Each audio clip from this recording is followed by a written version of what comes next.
Muy bien, ya estamos. Qué gente más chévere hay aquí hoy, qué comunidad que nos acompaña en esta tarde-noche aquí en el Museo de las Américas, en el cuartel de Vallajá. Muy buenas noches a todas y a todos. Qué bueno, gracias por estar aquí y a toda la gente que nos va a estar mirando, sintonizando desde cualquier parte del mundo a través de la futura transmisión de este conversatorio, que yo creo que hay muchísima gente esperando y con muchas ganas de saber lo que se va a hablar aquí, lo que se va a decir aquí. Yo misma, explorando este libro, pensé en tantas cosas sobre el presente, partiendo de ese pasado que se siente tan dolorosamente cercano, y creo que eso va a ser uno de los pies forzados más importantes para esta conversación. A nombre de la Junta de Síndicos del Museo de las Américas y a nombre de su directora María Ángela López, les damos la bienvenida, el abrazo agradecido ante su comparecencia con mascarilla en medio de este calor, que eso es un gesto solidario de amor que se agradece. Y bueno, damos ya iniciada esta conversación. Me honro, tengo mucha suerte de estar en la más absoluta y grata compañía de tres personas que son tres faros para nuestro país. Desde distintos lugares, como toda buena selección y colección de faros, nos han iluminado desde costas muy poderosas. Está a mi derecha la primera persona que entrevisté en mi vida, y siempre me honro en decirlo, a los 17 años en el colegio en Calley. Mi maestro. 17 años de ella. Ah, sí, por supuesto. Ella, no mío. Por supuesto.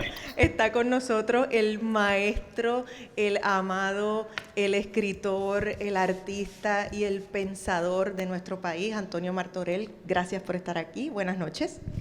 Gracias a ti por esa enumeración exhaustiva.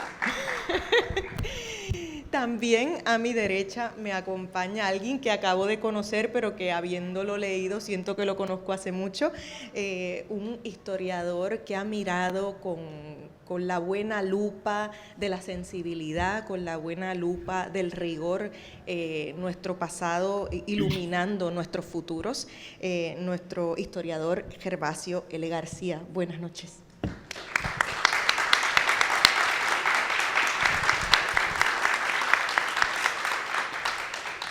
Y bueno, imagínense que tengan el trabajo de presentar a Arcadio Díaz Quiñones, o sea, es una cosa muy dura, pero yo me siento muy feliz de presentar virtualmente aquí para el público que nos visita, que lo está viendo en una pantalla que tenemos aquí al lado.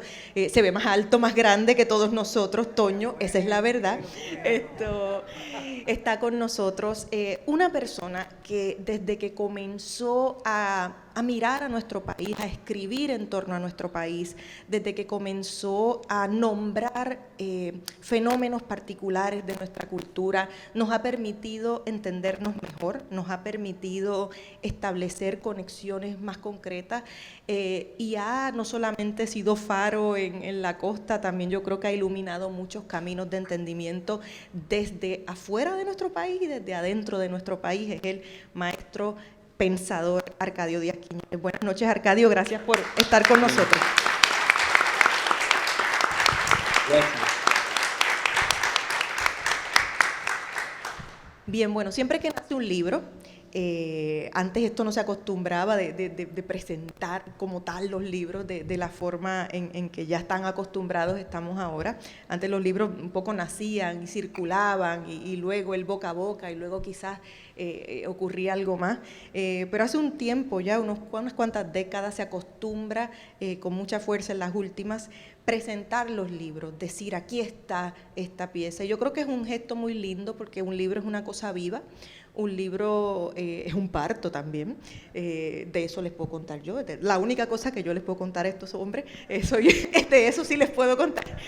Pero es con mucha gratitud que hoy estamos convocados alrededor de este libro, 11 tesis sobre un crimen de 1899, de Arcadio Díaz Quiñones, un libro en el que él recopila el resultado de una investigación que publica inicialmente hace 20 años, pero ahora la presenta nuevamente con nuevo material, revisitando esta historia, reflexionando desde el presente a partir de esta historia, y en una nueva edición de la editorial Lucinia incluye además unas obras extraordinarias del maestro Martorell que abonan a esta conversación en torno a esta historia, y además un ensayo muy iluminador de nuestro historiador aquí a mi derecha, profesor Gervasio. Así que yo quisiera que comenzáramos por la parte más formal, más de verdad, que arranquemos con esta reflexión pensada, ordenada desde la palabra escrita que nos provee el profesor García, y de ahí entablaremos un diálogo más espontáneo a partir de los apuntes que él haga y los que tengan Arcadio y Martorell a bien traer. Así que adelante, profesor, pégase bien el micrófono, es bien importante. Muchas gracias. Esta es una presentación larga que espero que suene corta. Más todavía, así bien cerca para que la gente que nos esté escuchando, exacto. ¿Cómo narrar el imperio? El crimen de 1899. El libro que les presento hoy, 11 tesis sobre un crimen de 1899, de Arcadio Díaz Quiñones, es la segunda edición enriquecida con 28 documentos añadidos, más un epílogo. El autor insiste, en sintonía con su inconformidad intelectual inveterada, que sigue siendo un ensayo inconcluso sobre preguntas que permanecen abiertas.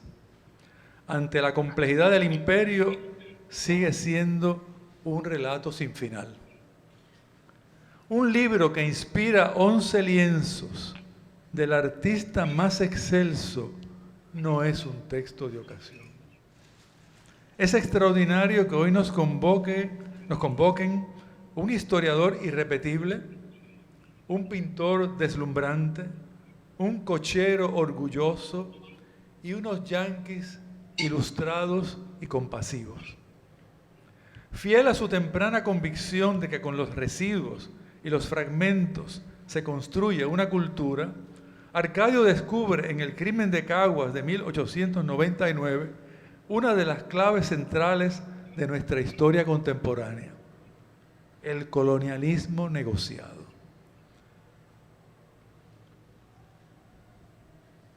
Veamos los antecedentes. Cito y emplazo, afirma Juan Miguel Kearney y Álvarez, juez de primera instancia de Caguas, a Rafael Ortiz, hijo de María Ortiz, edad 19 años, estado soltero, oficio cochero, estatura baja, pelo negro, frente regular, cejas al pelo, ojos melados, nariz perfilada, cara ovalada, boca regular, color indio. Procesado por asesinato del soldado John Burke y se encuentra prófugo, ignorándose su paradero, para que se presente en la cárcel a enfrentar los cargos. Apresado en uno de los montes cercanos, Rafael fue enjuiciado por una corte civil, no fue enjuiciado por una corte civil, sino por una comisión militar que lo acusó de matar y asesinar criminal y premeditadamente al soldado John Burke en el local del Centro de Artesanos San Luis, cortándole la garganta con una navaja. Además, le imputó la aportación de armas ocultas. William H. Hubble, coronel de infantería, se propuso demostrar que este asesinato se cometió a sangre fría, sin sombra de excusa alguna, que no fue cometido en un momento de pasión, sino con premeditación y con un plan deliberado. Esta acusación no cuadra con el parecer de F.D. Grant, brigadier general, quien estuvo en Caguas investigando la bronca antes de la captura del cagüeño. I am of the opinion that this murder was not a premeditated one, but committed in hot blood. The soldier was intoxicated and was carrying a stick when last seen before the murder. En la corte marcial, el fiscal Robert Alexander, primer teniente de infantería, insistió en que la provocación del soldado Burke, una persona no sospechosa e inofensiva, según él, fue insignificante. pero recalcó que su muerte fue premeditada porque la agresión del soldado ocurrió unas dos horas antes. Por el contrario, Rafael Ortiz denunció una antesala de ataques y gestos bochornosos que colmaron la copa de su dignidad burlada. Una tarde, cuando estaba caminando desde el río, conocí a un soldado en la calle Nueva. Me pidió un cigarro y se lo di. Era uno de esos cigarrillos que se necesitan volver a enrollar, lo cual hice para él. Luego le di un fósforo. Me pegó una bofetada. Después de eso me fui a casa. 2 o 3 días después vi al mismo soldado con otro soldado caminando hacia la iglesia. Yo tenía una pequeña bandera americana en el bolsillo de mi chaqueta. Cuando el otro soldado vio la bandera americana, me llamó por señas y me preguntó cuánto valía la bandera. Le dije que no valía nada y que se la daría como recuerdo. Luego el soldado que me había pegado antes me reconoció, me llamó un nombre asqueroso y el otro hombre dijo no, mostrándole la bandera. Cuando vi que se dirigía hacia mí, volteé a la esquina y me escondí. 3 o 4 noches antes, cuando estaba hablando con mi novia, él llegó y me golpeó en el hombro y me dio una bofetada. Casi me caigo al suelo. Me escapé y el soldado me persiguió gritándome. Otra noche me encontré con Inés Sandoval en su casa. Ella estaba hablando con Joaquín. Después de hablar un rato con ella, nos ofreció una silla. Cuando el soldado llegó, él me dijo algo que no pude entender y le digo sí. Luego me pegó con un palo y me cortó la nariz. Creo que todavía tengo la cicatriz. Esta última agresión fue vista también por el testigo Joaquín Sánchez. Joaquín Sánchez. No sabemos si Burke cometió esas agresiones deleznables, metido en tragos, pero la noche del asesinato, Pedro Bibiloni, uno de los artesanos reunidos en el centro, dio fe de su visible estado. Llegó hasta la puerta del club con un palo en la mano y se le dijo que se sentara. Yo pensé que el soldado estaba un poco borracho. Le dije a mis amigos que voy a traer un oficial u otro soldado para que se lo lleven. Poco después, Rafael Ortiz subió al club y sin mediar palabras, agarró al soldado por el cuello, lo degolló y huyó. El soldado se despeñó por la escalera y allí quedó el río de sangre que vio Bibiloni a su regreso a la casa de los artesanos. El fiscal pidió la pena de muerte y 2/3 de la comisión militar aceptó la petición.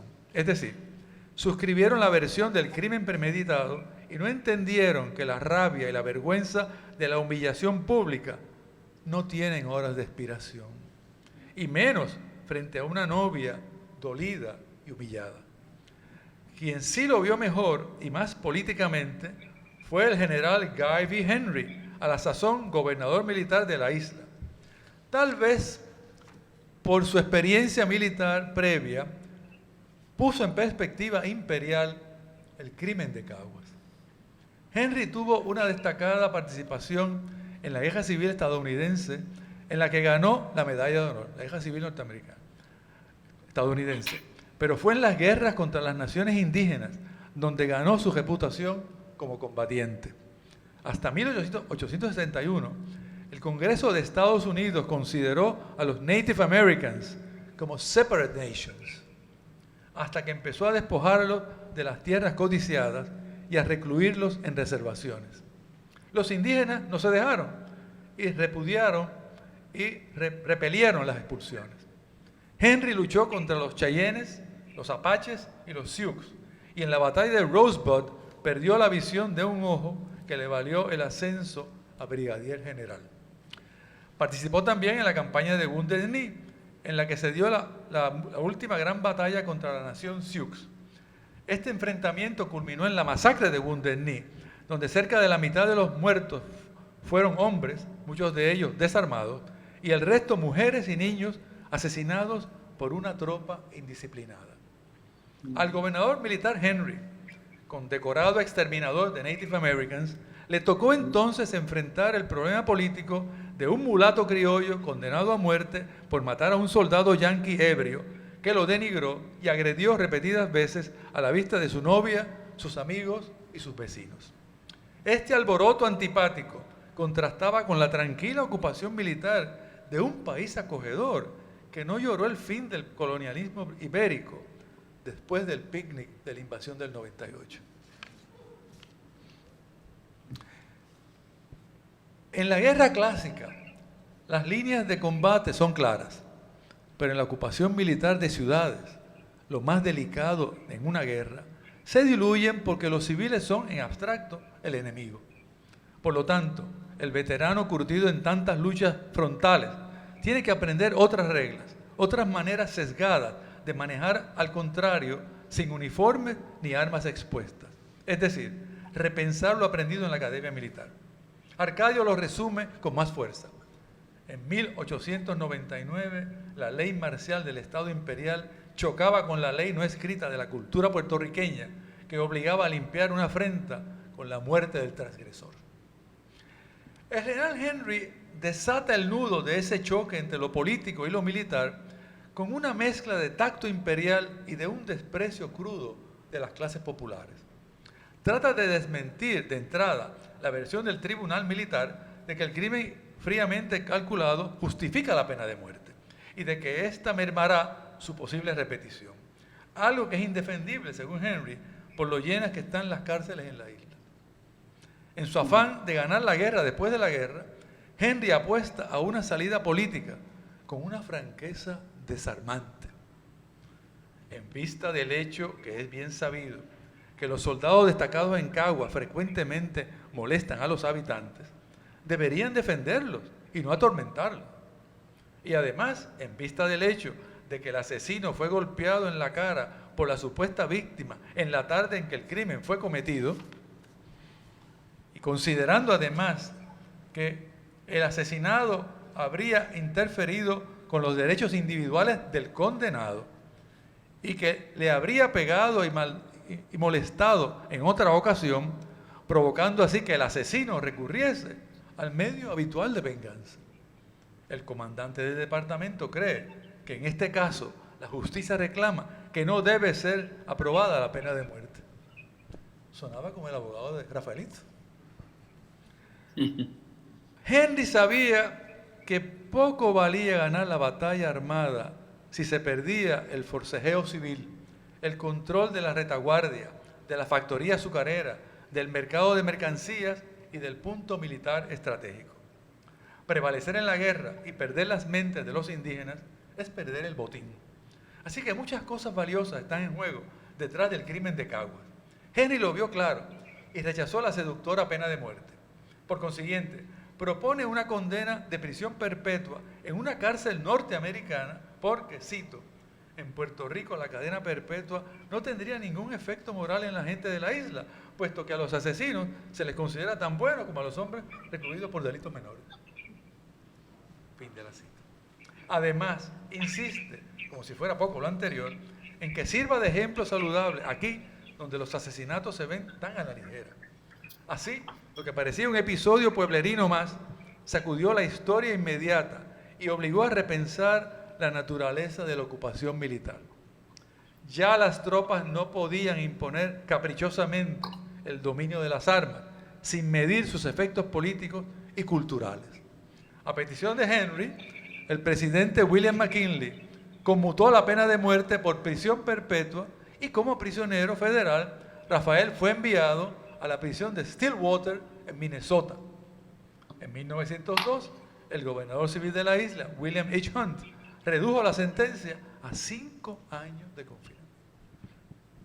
De la pena de muerte a la prisión perpetua a 5 años. Es extraordinario. Rafael y sus amigos. El prisionero vestía un traje negro cruzado, un sombrero militar, un par de zapatos finos y llevaba una frisa enrollada. Sus manos estaban esposadas y cargaban un gran ramo de rosas silvestres compradas en Hastings esta mañana. Después de bajarse del tren, la escolta y el prisionero desayunaron en el restaurante Ostrom y luego caminaron hasta la prisión. Ortiz descansará hoy y mañana será puesto a trabajar. El reportero anónimo destacó también que el prisionero parece listo e inteligente, tiene un aspecto delicado y unos ojos penetrantes. Así reportó el Stillwater Daily Gazette la llegada de Rafael, un nuevo capítulo de este relato de crimen y castigo. Ninguno de los actores imaginaba entonces que era la continuación del segundo hallazgo de Arcadio. La Constitución de los Estados Unidos no acompañó a la bandera cuando los yanquis ocuparon la isla. A Rafael, como súbdito del nuevo régimen, le violaron temprano sus derechos ciudadanos al ser juzgado por una comisión militar en vez de una corte civil.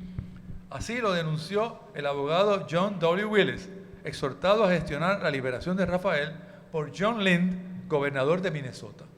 A todo esto, el abogado Willis subrayó que ni conozco su nombre y pidió al alcaide de la prisión que guardara la mayor discreción hasta que sometiera la petición de excarcelación. Su primer paso fue acudir al Tribunal de Circuito de Minnesota y someter un largo alegato en el que recuerda que Rafael Ortiz invoca la protección de la Constitución porque después del Tratado de París, ratificado por el Senado de los Estados Unidos el 6 de febrero de 1900, en la isla rige la Constitución estadounidense. Remacha sobre todo que el peticionario nunca fue parte de ninguna de las ramas militares españolas o estadounidenses, porque era un ciudadano privado y no combatiente. Fue arrestado y obligado a comparecer por la fuerza ante unos soldados del ejército regular de los Estados Unidos que se llamaron a sí mismos una comisión militar. Al arrestar, acusar y celebrar el juicio, la paz reinaba en todas partes de la isla. La soberanía de los Estados Unidos era incuestionable y la lealtad y devoción del peticionario a la bandera y al gobierno de los Estados Unidos eran absolutas.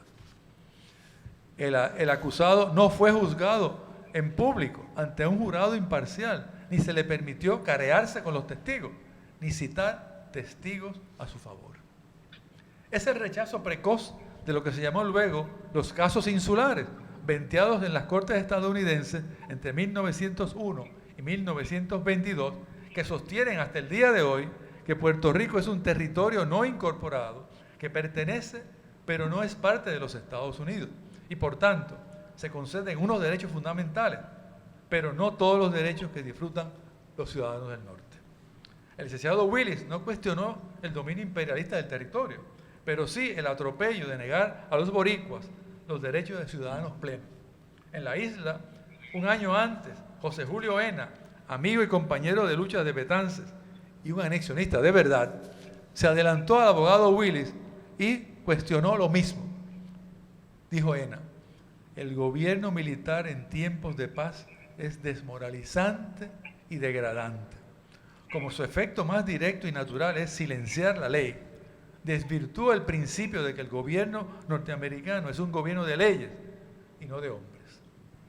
Así que dos voces, desde el imperio y desde la colonia, denuncian la negación de derechos ciudadanos que, por suerte para Rafael, se sumaron a la compasión de algunos residentes de Minnesota, empezando por el mismo Willis. Este gestionó la visita de un sacerdote español para que lo confesara y le llevó libros en español e inglés que le ayudaron a aprender el idioma norteño. Al salir Rafael de la cárcel, Willis ya era juez y lo acompañó hasta St. Paul, donde tomó el tren de regreso a Nueva York y luego el barco a Puerto Rico. A Willis se sumó también Celia H. Kenny, maestra católica que hablaba español, visitó, se carteó con Rafael y organizó un grupo de apoyo. Martorell y sus amigos. Al voltear a la derecha cuando entramos a la sala central del Museo de las Américas, nos atrae y nos intriga la cara iluminada del preso 5168, Rafael Ortiz. Rafi Treyes cree que su autor, Antonio Martorell, posee una vibrante personalidad que seduce a cuantos le rodean. Se trata, en verdad, de un seductor seducido. Porque Toño, por confesión propia, se deja tentar. Es decir, lo único que no puede resistir es la tentación. La tentación de crear belleza, de condenar la injusticia, de defender al perseguido y al discriminado, en fin, de luchar por la libertad humana y la independencia nacional. ante el irresistible y poderoso texto de Arcadio, en el que se diluye la frontera entre la historia y la literatura, un auténtico drama histórico, Martorell se enclaustró y sucumbió a la tentación que celebramos hoy. Así, grabó gráficamente para la historia de la solidaridad los rostros de John W. Willis, abogado defensor, de Henry Wolfer, el alcaide de la prisión, y de Celia H. Kenny, maestra, y otros dolidos por la prisión de un humilde cochero injustamente acusado y exiliado a un país extraño. Además, Toño rescata del olvido a la mujer invisible, a la enamorada de Rafael, que después del juicio desaparece de los documentos y del recuerdo. Inés Sandoval, de la que no existen retratos, revive hermosa en el cuadro del Martorell, enamorado de su nombre de novela. En fin, hoy volvemos a rendirnos con orgullo y admiración ante las obras de Martorell y sus amigos, como insiste en firmar sus trabajos. Toño cree que uno siempre sigue los pasos de otros, porque la creación colectiva eleva el nivel de romper valores, cánones y estereotipos sin renunciar a las tradiciones culturales que la nutren. Conclusión.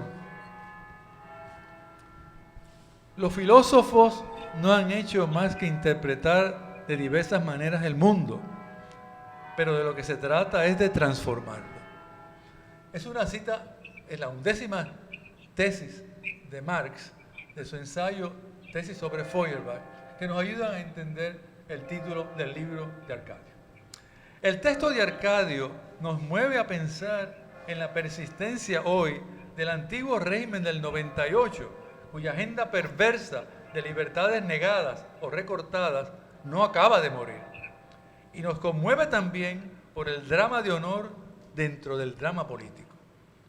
La ley no escrita de la cultura puertorriqueña, dice Arcadio, obligaba a limpiar una afrenta con la muerte del transgresor. Los historiadores suelen ser muy tímidos a la hora de moverse en los espacios eróticos, donde destacan convenciones culturales y códigos narrativos. Pero en el crimen de 1899 es incontestable que el deseo desencadenó la tragedia. Y más extraordinario aún es que la voz imperial del general Henry y la solidaridad que vino del frío del abogado John W. Willis y sus amigos coincidieran con el reportaje de The St. Paul Globe, que recordó 5 años después, a la salida de Rafael de la prisión, que los soldados cometieron muchas atrocidades en Cagua y que el soldado Berg se destacó por actos bochornosos, particularmente su intento de asaltar a una joven puertorriqueña que era la novia de Ortiz. Y concluyó que la evidencia que condenó a Ortiz era completamente circunstancial y ha existido en la mente de muchas personas la duda sobre la culpabilidad del muchacho. Y termina la noticia. Les recuerdo que hasta donde sabemos, el caso de Rafael Ortiz fue el primer caso de pena de muerte en las nuevas colonias, en el que intervino el presidente de Estados Unidos. Y Rafael fue el primer puertorriqueño que cumplió condena en Estados Unidos como prisionero federal. Los fragmentos y residuos enlazados por Arcadio ayudan también a repensar el colonialismo negociado que se sumó al arte de bregar boricua. Los yanquis, caminando en tierra minada, aprendieron a bregar desde el navajazo de Caguas. En el Tejeno del Bregar, hay que recordar el libro extraordinario de Arcadio, El arte de bregar. En el Tejeno del Bregar, que entre otras definiciones Arcadio dice que es una acción dentro de un campo reducido, el arte de lo no trágico, sin la fatalidad de la blandura del ay bendito. Aprendimos las primeras letras en la escuela de pico y pala de los capitanes generales españoles con poderes omnímodos. Y luego nos tocó el kinder del sweet talk del general Nelson A. Miles y del general Henry, hasta las órdenes gruñidas de la Junta de Control Fiscal del Congreso de Estados Unidos. En fin, este libro hermoso y valiente es una lección maravillosa de historia, una espada para los combates contra las mentiras y las violencias. Arcadio, sin concesiones y sin guiños condescendientes, rechaza la felicidad basada en el olvido y nos obliga a repensar a la nación entera. Gracias.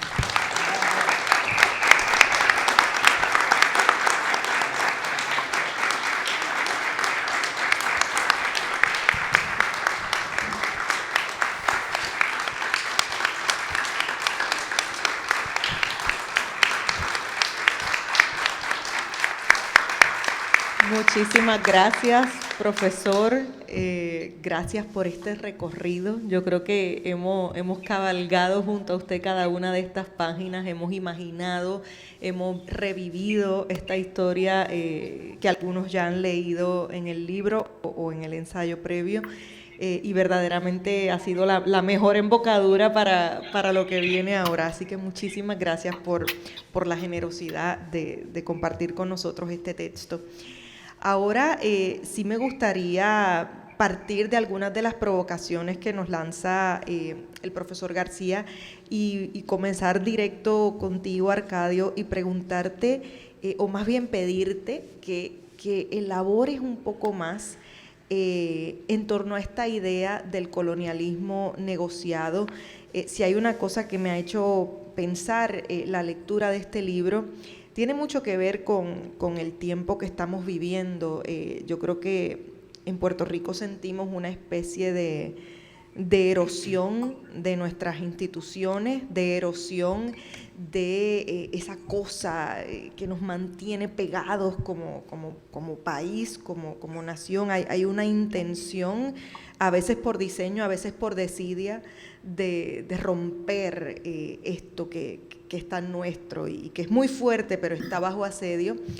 Y una forma de resistir eso siempre ha sido prestar atención a los pequeños relatos, contar ese gran macro desde el micro. Es algo que has hecho hace mucho tiempo y creo que este libro lo hace de una forma muy, muy importante, sobre todo para el presente. Entonces quería lanzarte estas dos ideas y pedirte que elaboraras en torno al colonialismo negociado, pero también en torno a la atención en la vida de un hombre, en la historia particular de un hombre, y cómo esta atención que prestas nos permite entender la magnitud de este suceso para cada uno de nosotros más de 100 años después. Arcadio. Bueno, muchísimas gracias. Antes de contestar esa pregunta tan importante o de intentar contestarla, Ana Teresa, muchas gracias por la pregunta. Quiero decir, antes de reflexionar en voz alta aquí con todos ustedes, primero, mi agradecimiento al maestro Martorell, mi agradecimiento a Gervaso García, mi agradecimiento al museo y a todas y todos ustedes por la reunión de hoy. A Alma y a mí nos da muchísima pena no poder estar allí, pero es un consuelo realmente que la tecnología nos permita verlos, saludarlos y sentir esa compañía que es tan nutritiva y tan decisiva para lo que hacemos. Así que, en primer lugar, mi agradecimiento.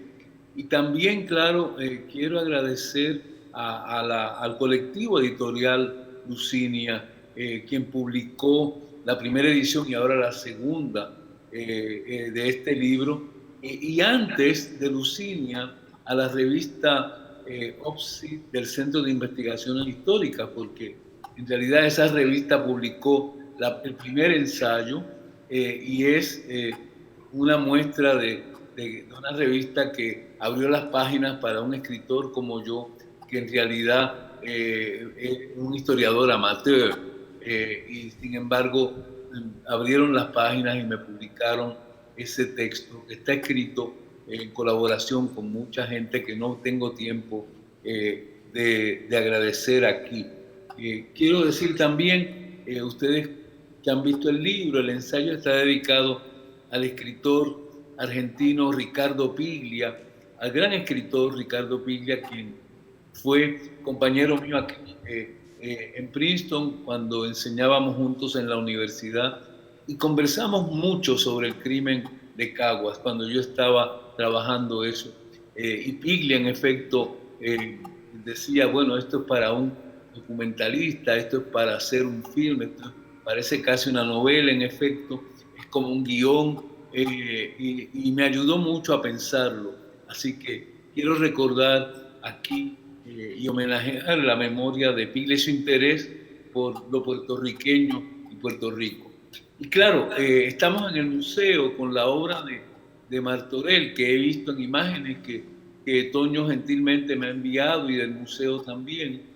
Y yo creo que es importante esa colaboración porque yo veo este trabajo como todo lo que hacemos, como un trabajo colectivo, que es el producto de muchas conversaciones, de mucha colaboración y de la comunidad misma a la cual pertenecemos.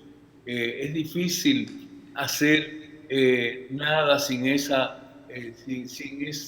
apoyo de los interlocutores, los amigos, las amigas, en mi caso también los estudiantes que he tenido, de quienes he aprendido tanto.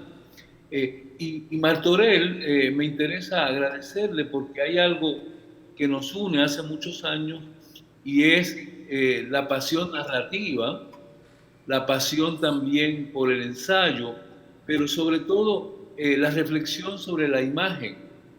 Martorell desde el álbum de familia, su gran álbum de familia que me impactó muchísimo, pero también pasando por sus alfabetos y por su conocimiento histórico y cultural, está atento a la imagen y a las palabras, como se ve en sus tesis, y también por su experiencia con los materiales, en este caso esos fieltros, y cómo ha colaborado para hacer estos nuevos retratos y para enfrentarse a los aspectos misteriosos que tiene mucho este relato también, el misterio de lo humano y el misterio de los fantasmas que él ha captado también en sus retratos y una serie narrativa. Y podría hablar mucho de eso. Nos une el deseo, yo creo, a todos, historiadores, artistas, escritores, escritoras, de descifrar un enigma, un gran enigma, que no es solo el enigma del crimen de 1899, sino el enigma del imperio y de la colonia. Gervasio empezó en su presentación tan lúcida y tan generosa que me deja sin palabras, también con la idea la pregunta es cómo narrar el imperio. Y ahí no vamos a terminar, y no terminamos. Tenemos que hacerlo entre todos. Y van cambiando las preguntas, va cambiando el relato. Sobre el colonialismo negociado, que es la pregunta específica de Ana, Teresa, y yo creo que de muchos lectores, yo podría decir lo siguiente. Siempre, quiero decir, a lo largo de décadas ya, me ha perturbado un poco, y a veces bastante, la contraposición de Puerto Rico y la cultura puertorriqueña con otras, donde ha habido resistencias épicas, heroicas, armadas, y se ve lo puertorriqueño como algo inferior, disminuido, como si no hubiéramos sido capaces de resistir primero el imperio, la larga duración de la monarquía española, y luego, después del 98 hasta el día de hoy, el imperio norteamericano. Yo crítica e ideológicamente me distancio de esa postura de que las resistencias importantes son o tienen que ser épicas, de grandes batallas, de un levantamiento armado. A veces sí, a veces no. Pero cuando yo pienso que la historia, no solo la puertorriqueña, ofrece muchos ejemplos de resistencias que son resistencias morales, que son resistencias de larga duración, que son resistencias que la cultura permite eso que a veces puedo llamar el bregar en su mejor expresión, que es, para mí, la mejor expresión de la brega es cuando un individuo o una comunidad puede mantener su dignidad, aunque no pueda cambiar las relaciones de poder. Negociado también en el sentido, lo digo en el ensayo y en el último ensayo, los 20 años después, porque también me marcó mucho la idea de Gramsci de coerción, la coerción y el consenso. Y hay momentos imperiales, no solo de Estados Unidos, piensen en la historia de África y otros, ¿no? Pero en Estados Unidos hay que pensar en el propio territorio de hoy, lo que se llama the expansion to the west. Es una mentira, porque esa fueron guerras imperiales, como Gervasio destacó ahí, contra las comunidades indígenas, guerras de genocidio, de muerte. O pensemos en el 98 y las Filipinas, donde la guerra fue a muerte y fue terrible también, donde se empezó a usar la tortura llamado el waterboarding en las Filipinas. O pensemos en la larga guerra de los cubanos contra la monarquía española, una guerra, como dice Moreno Fraginals, que duró 13 años en el siglo XIX, una guerra verdaderamente heroica. Pero el colonialismo puertorriqueño, si no ha mostrado esa continuidad, en primer lugar sí ha tenido momentos de ruptura y de insurrección, y eso se lo debemos a los miembros del Partido Nacionalista puertorriqueño, y es algo complejo y es extraordinario cada vez que lo pienso más, donde hay un deseo de resistir militarmente al imperio que es tan poderoso y donde hay una asimetría del poder y del capital disfrazada de misión civilizatoria. Pero no ha sido la única forma de resistencia, y yo creo que el imperio también aprende, ahí estoy de acuerdo con lo que destacaba Gervasio, muchas veces el imperio se porta, digamos, con cierta humanidad. Lo importante aquí es que el imperio la dominación tiene el privilegio, como se dice ahora, white privilege, el privilegio de los blancos en los Estados Unidos, que yo creo que es una verdad. El imperio tiene la posibilidad de matar o de perdonar la vida. Yo creo que eso ahí es que empieza la negociación. Pero el imperio siempre retiene el poder. Así que para mí el poder, digamos, el imperio negociado, no quiere decir que el imperio desaparece, al contrario. Quiere decir que el imperio hace concesiones importantes, logra consensos, a veces mediante mentiras, engaños, muchas veces, manipulaciones de todo tipo, pero a veces concesiones reales. Por ejemplo, el caso, pensemos, de la Marina en Vieques, tuvo que reconocer esa lucha y la respuesta deja mucho que desear, pero hubo una respuesta gracias a la resistencia puertorriqueña. Y yo creo que ahora estamos en una situación realmente catastrófica y que no sabemos bien si esa negociación se va a dar o no. Yo me mantengo escéptico a la luz de la virulencia del racismo, que es un racismo en Estados Unidos tan fuerte, y nos ayuda a ver el racismo en la larga historia del imperio. De modo que es algo para pensar. Lo que quería yo plantear ahí era que, a diferencia de lo que ocurrió en las Filipinas, por ejemplo, la guerra abierta y genocida, en Puerto Rico hubo un colonialismo norteamericano que intentó y supo negociar, hacer algunas concesiones importantes para la élite y para otros sectores, y que sin embargo siempre retiene el poder. Y yo creo que en el caso de el caso del crimen de Caguas también demuestra que el imperio retiene el poder sobre la vida y sobre la muerte. Ellos son los que mandan. y gracias a las alianzas, por eso digo negociado también, hay sectores que son sectores del ciudadano en todos los imperios, ¿no? Como pasó en Francia con Argelia, como ha pasado en otros lugares, donde hay alianza entre ciudadanos que son o antiimperiales o son por lo menos mucho más humanos que el poder ciego imperial. Y también por ahí se negocia. Igual que hoy día tenemos los puertorriqueños, algunos aliados importantes en los Estados Unidos. Y siempre lo hemos tenido. Pero es una historia con muchos altibajos, una historia frágil. Lo que me gustaría que quedara claro es que para mí el imperio siempre, por más que negocie, retiene un poder. El poder absoluto lo tiene el imperio. Sí, una negociación siempre desigual.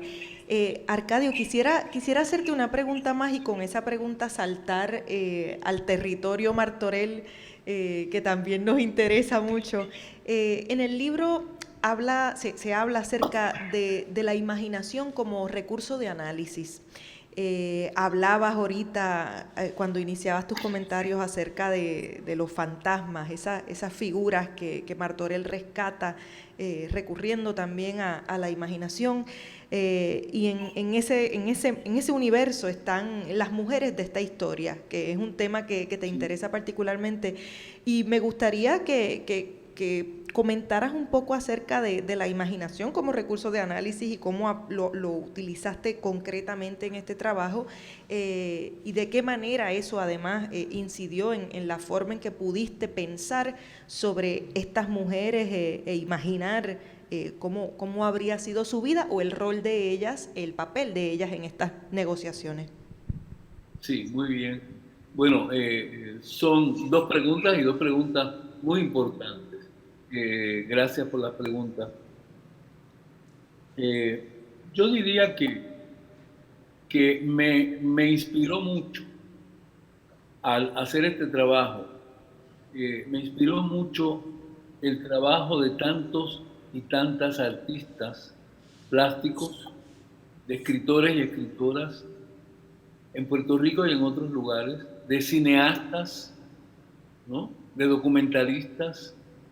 Me inspiró mucho porque pienso que en efecto la ficción, el ensayo narrativo, las artes plásticas nos han ofrecido la posibilidad realmente de una memoria o de varias memorias. Si no fuera por los artistas plásticos puertorriqueños, por ejemplo, creo que quedaría muy empobrecida nuestra memoria colectiva y nuestra memoria de la resistencia puertorriqueña en sus diversas formas. Si no fuera por un Lorenzo Omar, por ejemplo, el maestro Martorell, yo pienso, admiro tanto lo que hizo durante la guerra de Vietnam, algunas imágenes de la resistencia contra la guerra genocida también de Vietnam. Recordemos, yo leía el otro día de nuevo las cifras de Vietnam. En el año 75, 58,000 soldados norteamericanos, entre los cuales estábamos los puertorriqueños, y 3 millones de vietnamitas. Pero hubo artistas en Puerto Rico que también contribuyeron a esa protesta, como tantos otros ciudadanos, y a esa memoria. Y eso continúa hoy. Escritores, artistas, poetas,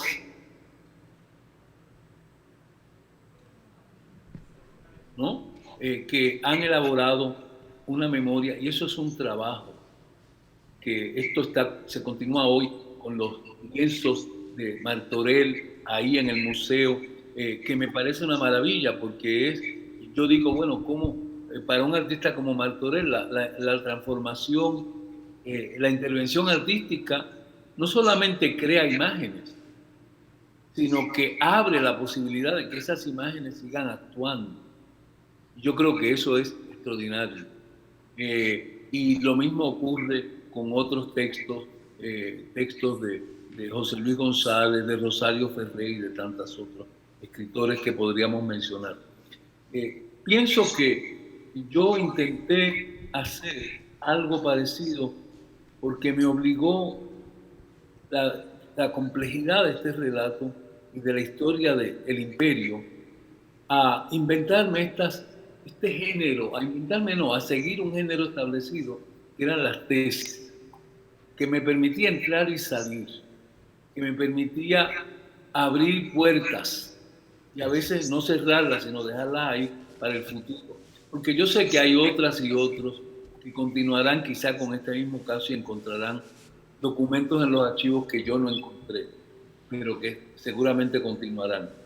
Y ahí me parece muy interesante tu pregunta sobre las mujeres, porque me interesó mucho que a pesar de las dificultades de los archivos estatales y de los archivos de la prisión, esto es un relato carcelario y un relato también fronterizo de Puerto Rico y Minnesota, etc. Y así son los imperios.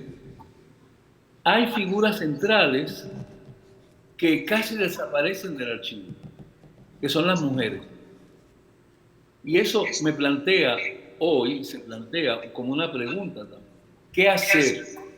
¿Qué hacer, por ejemplo, con Inés Sandoval, la novia? ¿Qué hacer con la figura de Celia Kenny, que me parece extraordinaria también, que se convierte en una defensora de Rafael Ortiz, que lo visita en la prisión, que hablaba español, una mujer de la élite católica de Minnesota, y que tiene una participación decisiva en la vida de nuestro prisionero? Y sobre todo hay otra figura todavía que me parece más enigmática, que es la madre de Rafael.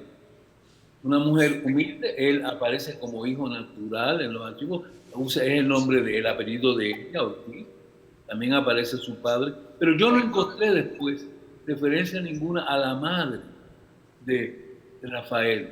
Desapareció para mí de los archivos. Así que eso es una lección también, Ana Teresa, una lección también. ¿Quiénes están en los archivos, aunque sea brevemente, y quiénes no están? ¿Y por qué? Eso es una pregunta para entonces y para hoy, ¿no?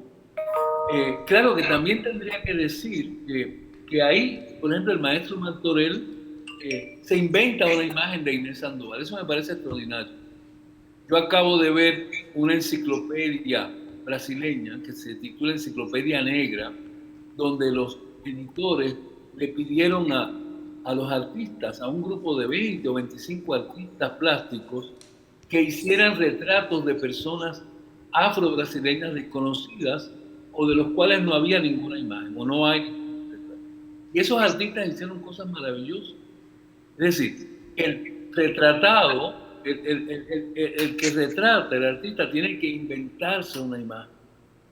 Y el maestro Martorell ahí, cuando no tiene imagen, se inventa un retrato y ese retrato actúa también y documenta la ausencia o documenta la imaginación. Es otra dimensión del imaginario que me interesa enormemente, cómo lograr que se cree una memoria visual. Lo mismo pasa, aunque en el caso de la fotografía, pasa con figuras extraordinarias como Betances. El maestro Martorell también lo ha estudiado. Tenemos retratos de Betances, fotografías, pero la tradición gráfica es una constante reinvención de Betances. Y la generación nuestra, por lo menos yo no sabía absolutamente nada de Betances hasta que pasé por la universidad un poco, pero se lo debo principalmente a los artistas gráficos. Así que el imaginario se transforma, se complejiza, y lo mismo podríamos decir del documental fílmico, que me interesa mucho porque es otra manera de relacionarse con la verdad histórica. Y es un gran reto que tenemos todos, ¿no? Así que con eso quiero decir que, por ejemplo, Celia Kenny, que es una figura para mí central, como la madre de Ortiz, sin embargo, no aparece tanto en los archivos y no tenemos retrato de ella o no lo conseguimos. Pero ahí tenemos también al maestro Martorell, que nos ha inventado imágenes que nos permiten seguir narrando esta historia. Y seguir narrando también la contribución enorme de los artistas a la memoria colectiva, que a mí me interesa mucho y que he aprendido tanto de ellas y de ellos. Solo quería añadir algo a Teresa también, que es importante, porque a mí, desde el primer momento, lo que motivó esto fue no tanto los documentos, sino una fotografía, que es la fotografía que sirve de portada. La editorial Lucinia hizo un trabajo precioso en la portada, yo creo. Esa fotografía de Rafael Ortiz, justo antes de que lo trasladaran primero a Nueva York y después por tren 4 días hasta Minnesota. Y esa fotografía fue lo que despertó mi interés primero. Los textos narrativos del 98, las fotografías que aparecían en las revistas sobre Puerto Rico. Y uno se pregunta, y hay que preguntarse también ahí la imaginación, como dice Ariela Azulay, que detrás de cada fotografía hay muchas preguntas, relaciones de poder, narraciones que no sabemos, y hay un potencial de historia, como dice ella. Y eso es lo que Martorell ha visto, que lo vio ya en el álbum de familia y lo ha visto en las 11 tesis. El potencial de historia que hay detrás de esas fotografías, lo no dicho, lo que no vemos y lo que se puede seguir narrando también con otras imágenes. Lo mismo me pasa a mí con el soldado Berg, y ahí lo dejo, pero el soldado Berg también es parte del imperio y víctima del imperio. Un inmigrante irlandés que termina de soldado en Puerto Rico, como tantos en Cuba, Filipinas y Puerto Rico, y que resulta que encuentra ahí su muerte también. Eso es otro capítulo que tiene que ver con la diáspora irlandesa, que es un largo capítulo, también imperial. Sin duda.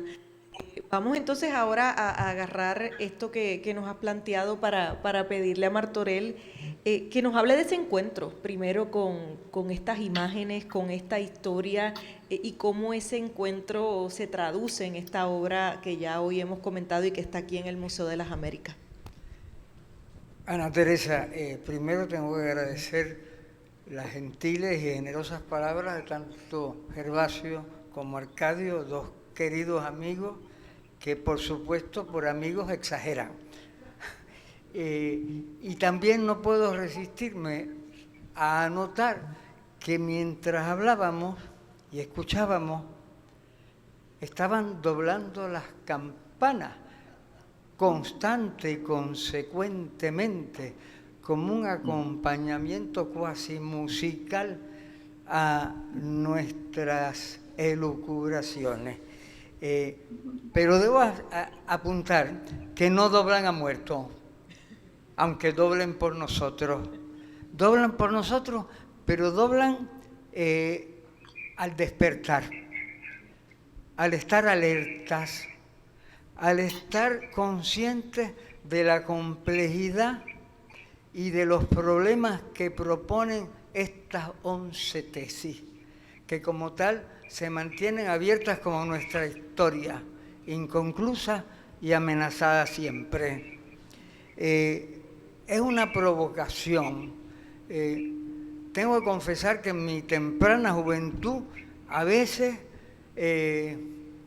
me resistía, me rebelaba en contra de este destino de haber nacido en un no país, en Puerto Rico, que no era puerto ni rico, y que era más bien puerto de salida, con una emigración masiva programada por un gobierno inmisericordia. Pero según crecí y aprendí herramientas que me ofrecieron generosamente mis maestros Omar y Tufiño, me di cuenta que era una dicha, una fortuna haber nacido aquí, porque había tantas cosas que hacer, que se habían hecho muchas, pero aquí habían tantas otras por hacer y por recordar, porque muchas de las que se habían hecho no las conocíamos. Que esa memoria rota de la que habla el amigo Arcadio Díaz Quiñones, había que recoger esos pedazos y buscar una cola loca que pudiera pegarla a ver si carajo no se derrumbaba nunca más, no se rompiera. Que esa historia que todos hacemos y vamos a seguir haciendo, esas son las campanas que doblan para despertarnos. Y uno de esos despertares maravillosos fue cuando abrí el libro de las 11 tesis para un crimen de 1899. Fue una revelación. Yo quedé literalmente patidifuso. Dije, pero ¿qué es esto? ¿Cómo esto sucedió hace tanto tiempo y yo no lo conocía? ¿Y cómo es que esto significa tanto para mí ahora? ¿Cómo es que es tan actual ese crimen? No el crimen tanto que cometió Rafael Ortiz con el soldado irlandés estadounidense, sino el crimen de las cortes, el crimen del régimen, el crimen del colonialismo al cual estamos todavía sometidos. Que esa corte militar, ese tribunal se fue, pero no se fue. Está ahí sobrevolando sobre nosotros. Yo vivo y trabajo en el taller de la playa de Ponce, frente a Homeland Security, antiguamente la aduana federal, desde cuyos balcones sus cámaras se meten hasta dentro de mi taller. Pero yo, que mantengo un diálogo con esas autoridades, les digo, yo también tengo cámaras al frente, no se meten dentro de sus oficinas, pero estamos cámara con cámara, vigilándonos para disque nuestra seguridad. Homeland Security. El home no sé de quién, pero ellos se lo inventaron la palabra. Bueno, pero de todos modos, para mí habló el querido amigo Arcadio de la imaginación y quiero un poco elaborar sobre qué es imaginar para un artista plástico. Somos muy literales en nuestros usos de la palabra. Imaginar es crear imágenes. Yo soy un ávido lector y cuando leo, lo que hago es imaginar.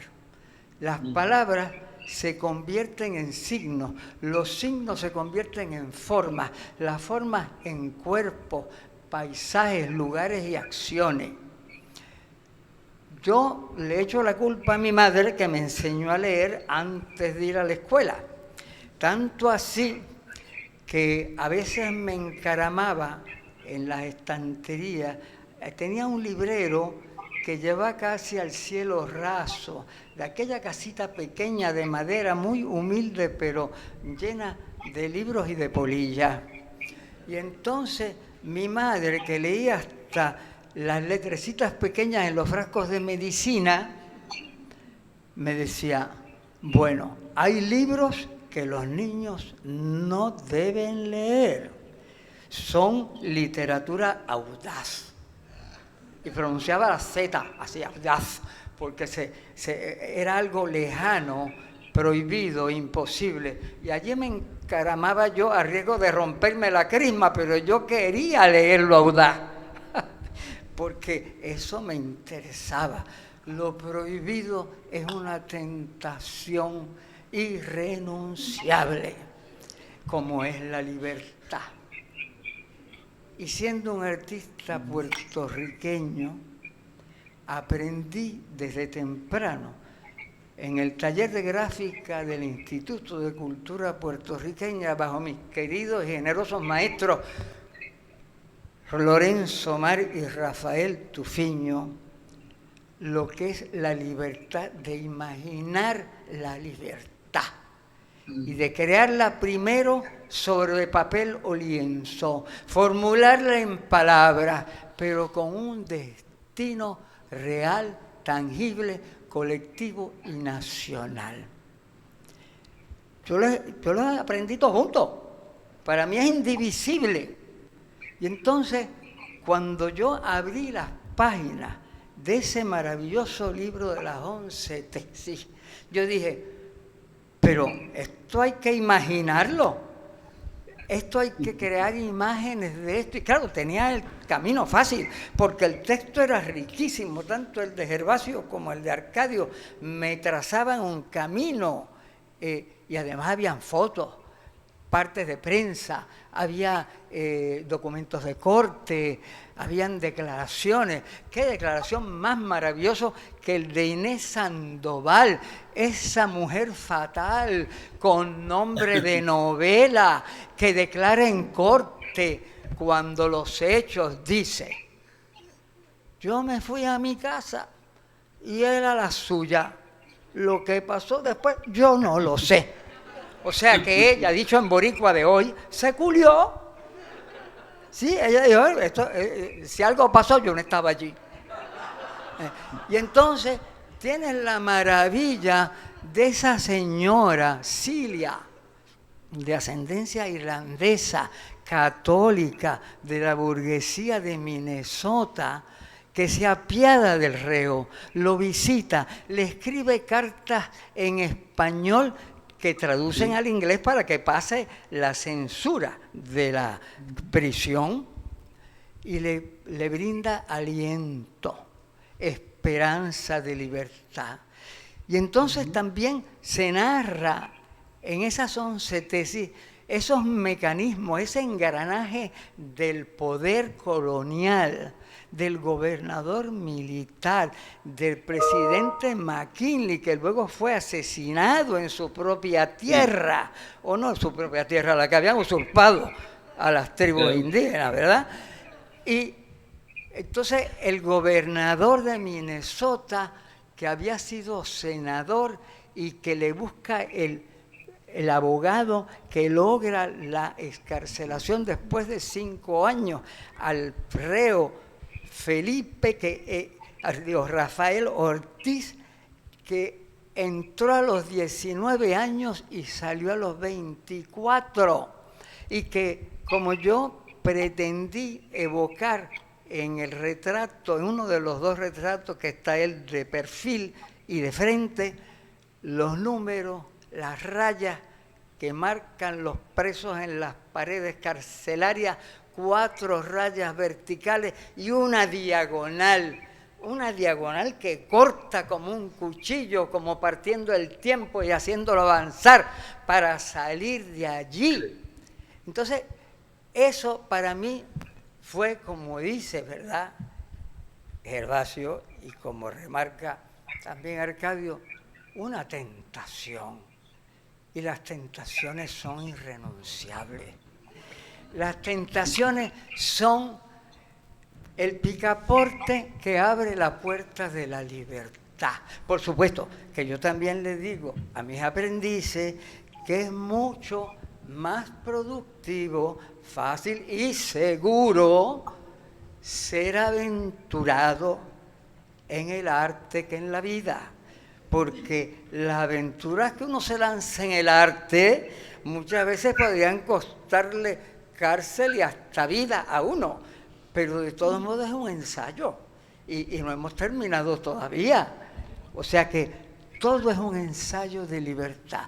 Y ese libro de Arcadio, prologado por Gervasio y con ilustraciones, esa maravillosa edición, cuidada y ahora ampliada, es un ejemplo de que tenemos que enterarnos de lo que pasó y todavía sigue pasando, porque la Junta de Control Fiscal y aquella secretaria de Educación, de cuyo nombre no quiero acordarme, que es la primera secretaria de Educación extranjera que dirige nuestros destinos, los destinos de los niños que son el futuro del país, y lo hace desde hacía casi un siglo que no existía esa situación. Vamos para atrás. Si el mejor modo de aprender historia es vivir en este país,